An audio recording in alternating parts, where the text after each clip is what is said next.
Some history about the cattle business in the middle of Hawaiian Islands. It's an interesting story, and it's something that folks, unless you've lived here maybe most of your life, or unless you've done some studying, you don't know what the history is, and it's quite interesting. I'm going to start the story this way. Now, the truth is that most folks, especially folks from the USA mainland, and even people from Canada and all over the world that come here, whenever they think about the cattle business and they think about cowboys and cattle drives and things of that nature, they think about things that took place around the 1860s. How many have ever heard of, read, or seen the movie Lonesome Dove? Anybody? Any of you folks around? We got a few here, you betcha.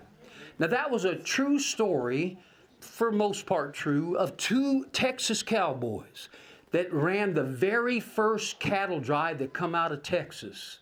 And they came from South Texas and did a cattle drive, and eventually ending up all the way up in Wyoming at one point. Over 2,000 miles, and that was a story about their exploits in doing that.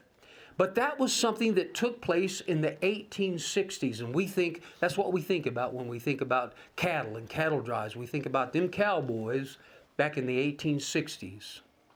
But decades before that ever happened, folks, decades before there was ever one Texas cowboy that drove a herd of cattle from South Texas all the way up to Wyoming, before there was one cowboy that drew cattle on the Chisholm Trail. Ever heard of the Chisholm Trail? You betcha. Old John Wayne made a movie about that. It's one of my favorite John Wayne movies, the Chisholm Trail. Before any of that ever happened, before all that took place, the cattle business that already had been established and was a major part of the Hawaiian economy right here on the big island of Hawaii, and eventually ending up all over the islands. And let me tell you how that happened. Between the years of 1750 and 1793, it was very common for travelers to come floating through here on them big old boats, you know, them old sailboats. And most of those folks that come traveling through here wanted to do business with King Kamehameha, number one. He's the big boss man, King Kamehameha. Well, they come traveling through here and they want to do business. Now, back in them days, one of the things that was really popular and that Englishmen would want to do business with, it was they wanted to trade for saddlewood. Saddlewood used to be very plentiful within the islands, not so much anymore. But at the time it was, and it was very, very popular all over the world.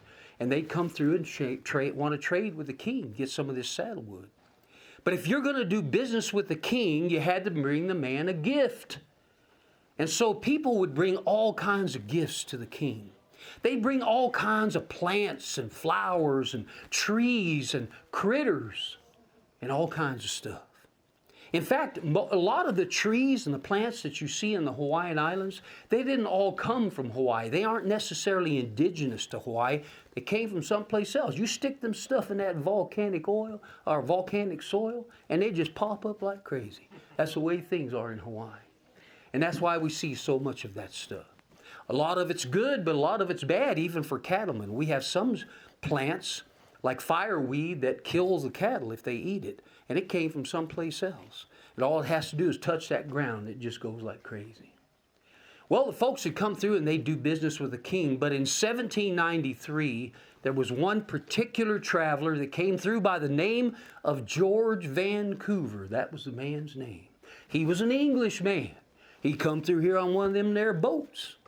He wanted to do business with the king, and he brought the king a gift he ain't never seen before. He brought him 6 longhorn cows and a bull. And this is what he said to the king. He said, "King, now if you take them there critters and you just leave them critters be, you don't bother them, let them just run around loose and procreate, you ain't never going to have to worry about feeding your folks again." Well, the king thought that was a pretty good idea. Sir, I was looking at you. You look like a king, a kind of a kingly looking fellow. Would you think that was a good idea? I think that'd be a fine idea. Yeah, you bet it was. And the king thought that was a good idea too. So he took them critters and he put on them critters what they called a kapu. Anybody ever heard of that? Kapu. Anybody ever heard of that? We got a few folks. Let me tell you what a kapu is if you don't know. When the king puts a kapu on something, it means this: you don't touch it, You don't get near it. You don't mess with it. If your shadow crosses it, you're a dead man. That's how serious a kapu was. So he stuck the kapu on them critters, and he commissioned his folks to go out and build a corral. Now, this corral was down south in the Kealakekua area. But it wasn't no corral like you see out here. It was a corral made of rocks.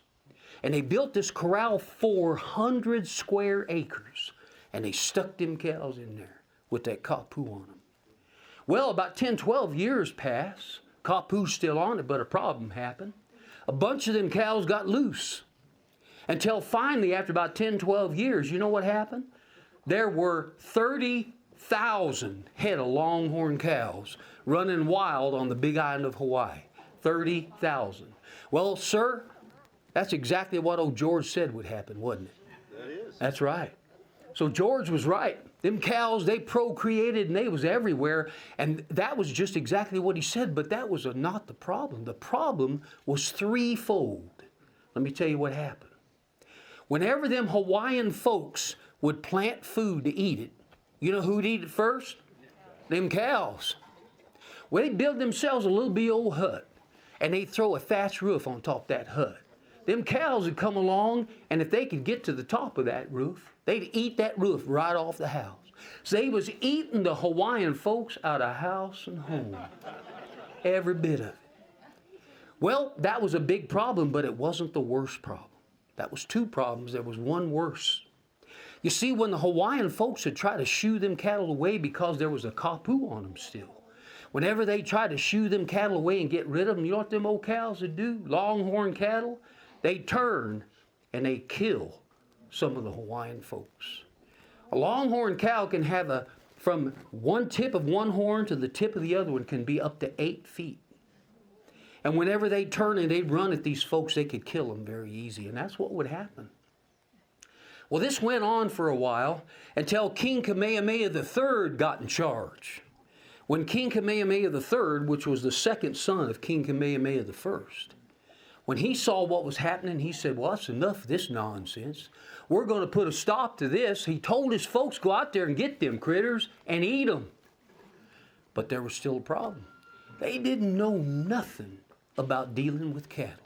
They didn't know how to handle those cattle, didn't know how to herd them. They didn't know nothing.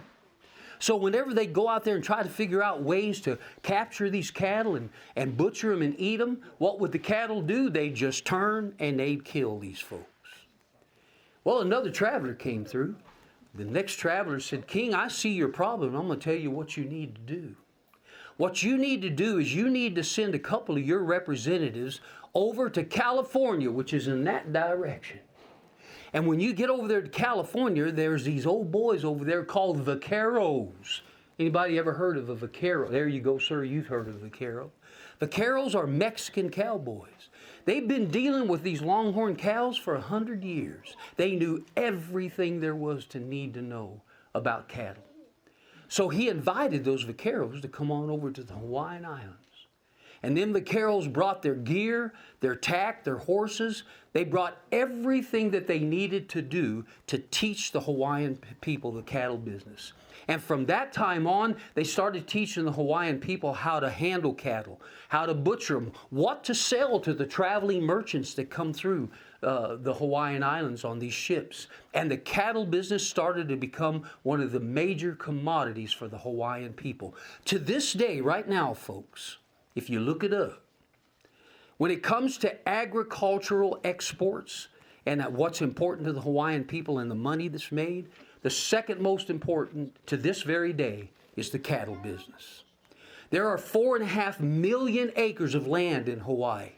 1.5 million acres of that is dedicated to the cattle business alone. And it's still to this day a very, very important part of the cattle business. Now, for many, many years, despite the fact that the cattle business is in full swing in the islands of Hawaii, nobody really ever heard of Hawaii cowboys. Hawaii cowboys are called Paniolos. That's what you're up here for, Paniolo barbecue dinner. Let me tell you a story about the Paniolo cowboy and how for many, many years nobody never knew who they were until the year of 1908. Let me tell you what happened. In the year of 1908, a local rancher decided he was going to sponsor 3 Paniolo Cowboys, Ikua Purdy and his 2 cousins, to go to the Wyoming Cheyenne Frontier Days Worldwide Rodeo Championship. And he sent those 3 boys to go over there and compete. Now, I want you to use your imagination for just a minute. Now, they'd show up over there in Wyoming, and when they showed up, all them other cowboys just started laughing. They thought that was about the funniest thing they ever seen, and here's why. From here down, they was dressed like a Vacaro, a Mexican cowboy. From here up, they was dressed like a Hawaiian. Flowered shirts, flat hats, and flowers. Now, what do you think them old Texas cowboys thought when they saw that? They thought that was about the funniest thing they ever seen. They just kept making fun of them cowboys. Well, the jokes kept going until the competition began. When the competition was over, Ikua Purdy and his 2 cousins placed in the top 6. Ikua Purdy placed number 1. One cousin placed in number 6 and the other in number 3. Those three cowboys placed in the top 6. Ikua Purdy was number 1 with a time of 56 seconds that was never matched or beaten for many years. In fact, it was so impressive that in 1980, Ikua Purdy and his cousins were inducted into the Worldwide Rodeo Hall of Fame. And to this day, it doesn't matter where you go. I don't care if you're Texan. I don't care if you're a Wyoming cowboy. I don't care if you're a Canadian cowboy. All cowboys have heard of and know of the Paniolo Cowboy. Not only because they're expert cattlemen. Look at the land, how they take care of the land. Whenever you see ranches in Hawaii, they're beautiful like this. They take good care of the land. They know exactly what to do. They use rotation grazing, ways that makes the land stay strong and healthy at all times. So they're not only known as top-notch cattlemen, but also as champions in the games that cowboys play. Ain't that a fun story, folks? That's a true story right there. You betcha. That's all about the Paniolo Cowboy. Now, a lot of folks don't know where this word Paniolo came from. I'm going to tell you a little bit where that happened. You see, when the Vacaros came over here, they was called Españoles. That's what they was called. And the Españoles couldn't speak a word of Hawaiian. And the Hawaiians couldn't speak a word of Español. Now, in the Hawaiian alphabet, there ain't no S. Think about that for a minute. Ain't no S in the Hawaiian alphabet. So whenever they tried to pronounce Español, it came out Paniolo. And that's where that word came from. And the word Paniolo means a herder of cows.